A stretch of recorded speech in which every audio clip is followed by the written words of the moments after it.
Hey, 14 days left. What's up? It's the Culture Detective here, investigating your favorite movies.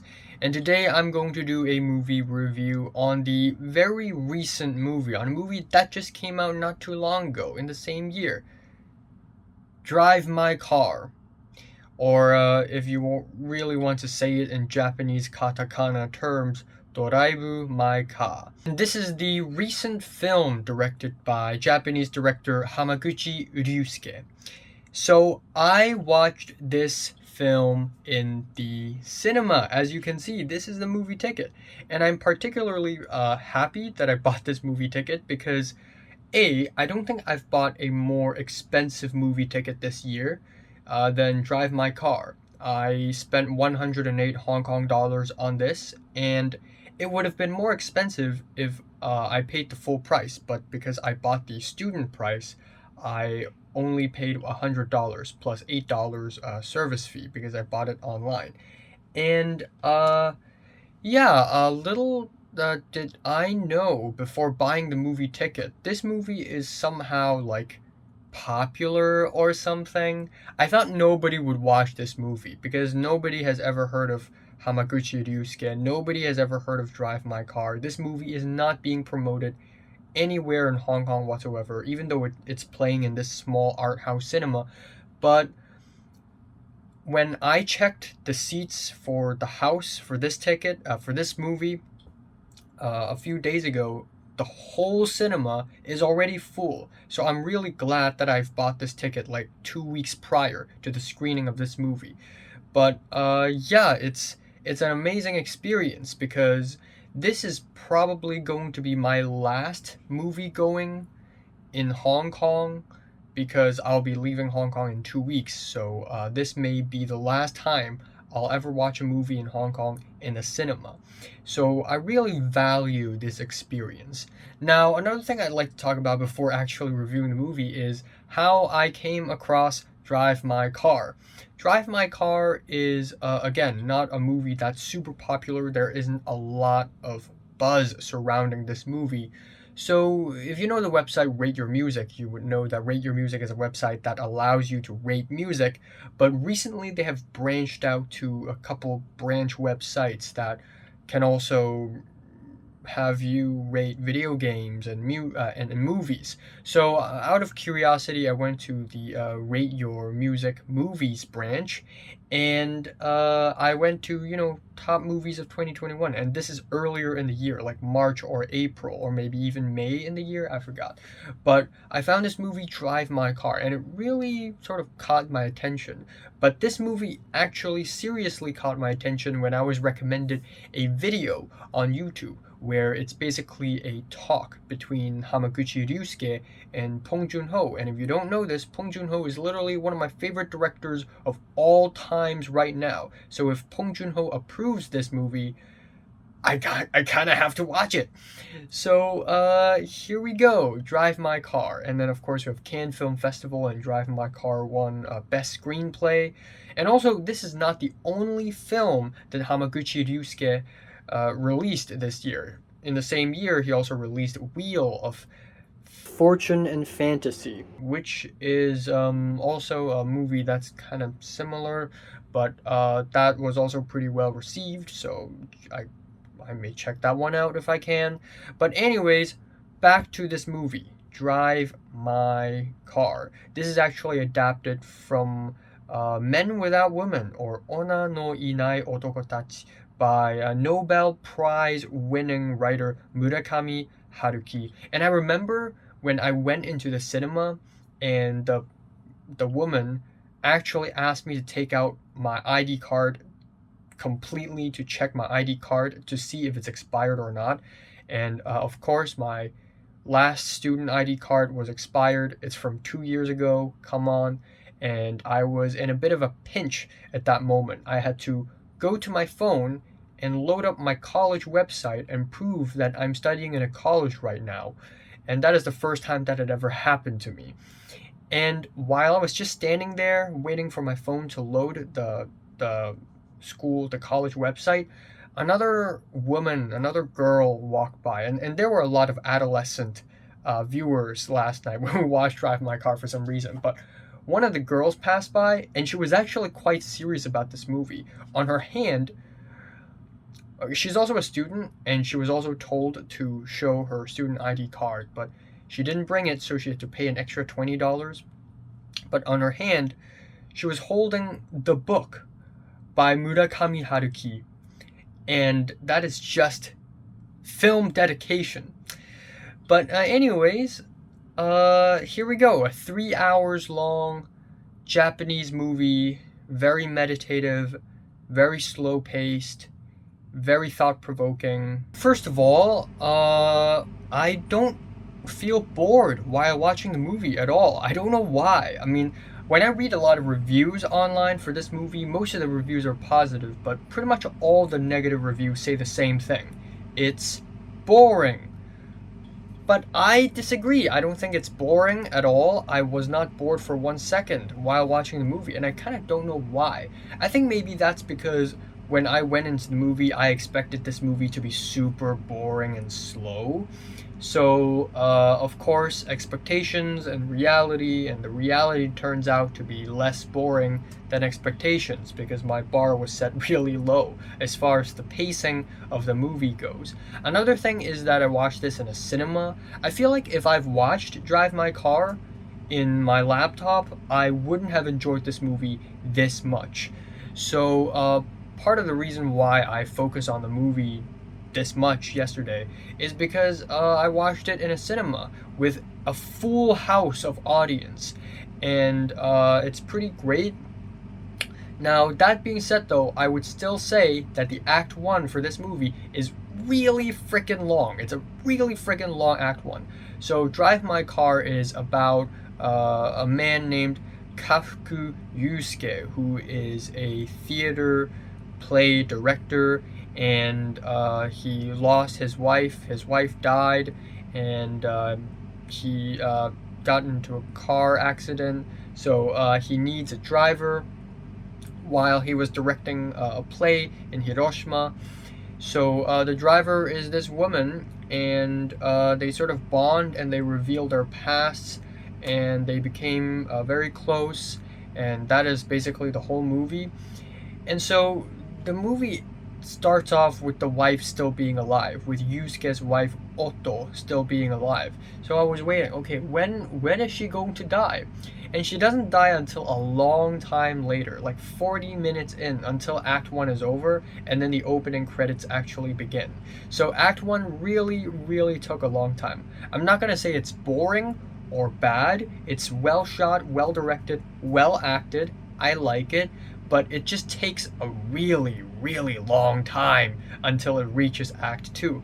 And by the time we reach Act 2, it also gets kind of slow paced, but the circumstances have changed, and the final act of the movie is actually pretty freaking amazing. Now, one thing with this movie is that this movie is a real movie. It feels really realistic. So we have a lot of characters in this movie, and of course the main two, Yusuke, the theater play director, and the woman who's a driver, and both of them have a lot to say. Both of them have backstory, have thoughts and feelings. And some people complained that the emotional value of this film is a little bit too subtle because the emotions of these characters are very constrained. They hide it for the most part throughout the entire movie. But I don't see that as a problem at all. I mean, if I was a 40-something-year-old man who just lost his wife and has a lot of feelings and has a lot to say, I wouldn't just vent it all on some driver whom I just met a couple weeks ago. It would actually need time for me and this driver to bond and understand each other in order for me to feel safe venting all this stuff to my driver. And this is exactly what this movie did. It needs time for the driver and the main character to develop their relationship and their trust first before they actually start expressing their thoughts and feelings, which is basically Act 3. But even when these characters are constraining their emotions, it's not like this movie is boring or anything, because if you read the social cues, if you read the circumstances and the environment well, you can still see glimpses of things happening. And so, again, the movie is really subtle with its writing, but once you grasp it, you really grasp it. You can actually tell what's going on. So, before Otto has passed away, Yusuke's wife, Otto actually cheated on Yusuke with another man, and that man actually showed up for the play. And so there's that tension, there's that boiling tension between Yusuke and the man whom Otto cheated on him with. And throughout the whole movie, I always have this burning question in my head. Why didn't Yusuke feel angry for Otto cheating on him? I mean, if I was him, I would be really mad. And so throughout the movie, you start to understand more and more and more of the psychology behind our main character Yusuke, and that is sort of what really kept my attention to watch the movie, I guess. And the climax is beautiful. I was almost pushed to tears. It was amazing. It was truly amazing. There was one scene in the movie where the man who Otto cheated with basically told a story in the car, and as he told the story, and it was one long take, it was one really intense close up, and as he told the story, his eyes began to tear up, and that scene was really powerful. There's something so powerful and like deep about it that I almost don't even understand. But there's something really beautiful and poignant about that scene that I really like, and every single scene after that scene is pretty much amazing, just back to back to back, absolute amazingness. Again, I love the climax. It's truly something beautiful.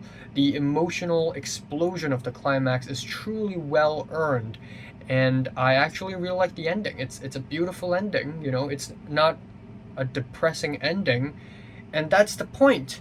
Endings don't have to be depressing. It could be eye-opening. It could be refreshing. It could be flipping the page of your book of life and exploring the next chapter, and it is as beautiful and as poignant as it gets. Again, the acting in this movie is great. I like the acting. The movie is also really well directed. And there were a couple moments in Act 1 that I found a little bit cheesy, like when Otto and Yusuke had sex, and while having sex, Otto would be telling this kind of kind of artsy, pretentious story. And during those moments, I was a little bit unsure. But when the movie in Act 2 and 3 explain why Otto acts like this, it makes so much more sense. So the cheesiness is removed from the movie. And on top of that, one of the actors in this movie is a mute Korean actor. So for the play that Yusuke was directing, he was directing a Chekhov play, and it was a very international play. So there's this Taiwanese girl in it who speaks Mandarin, there's an Indonesian man, and then there are Korean actors and actresses, and one of the actresses is a mute Korean girl. And she is amazing. What? Never had I ever expected an actress doing a play in sign language to be this good. Maybe it's because she can't speak and she had to really focus on facial expressions and body movements and hand gestures. I don't know why, but there's just something really powerful about her performance, even though she doesn't even speak a single line in the entire movie, but she's amazing in the movie. Wow. So, yeah, lots to think about. Again, I feel like if I had watched this movie on my laptop, I would have not enjoyed it as much. Maybe I would have still given it an 8, but yesterday in the cinema, there's something magical about it. the woman next to me. So the movie is actually kind of funny at times. There was a moment in the movie when Yusuke asked the driver to bring him somewhere she likes, and so the driver brought him to a trash factory, a trash. Damn, my mind is blank right now. A trash handling facility, a rubbish facility, and that was kind of funny. And the woman sitting to my left was like, ha ha. She was laughing, and then there was a fat man sitting to my right, and he was just like still like a statue. But yeah, it was a good cinematic experience. I honestly enjoy it a lot. I enjoy this movie more than I thought I would. Actually, I yeah, I never thought I would enjoy a long meditative movie like this, but you know what? I like it. I enjoy it. I like how beautifully portrayed the characters are. These characters are deep, not in a sense that they're super complicated, but they have backstories. They have their own experiences, and the movie is about letting go. And it's taking these experiences and pushes them to an emotional peak just to push them away again. And there's just something kind of beautiful about it. So yeah, I'm liking it. Drive My Car. I'm liking it.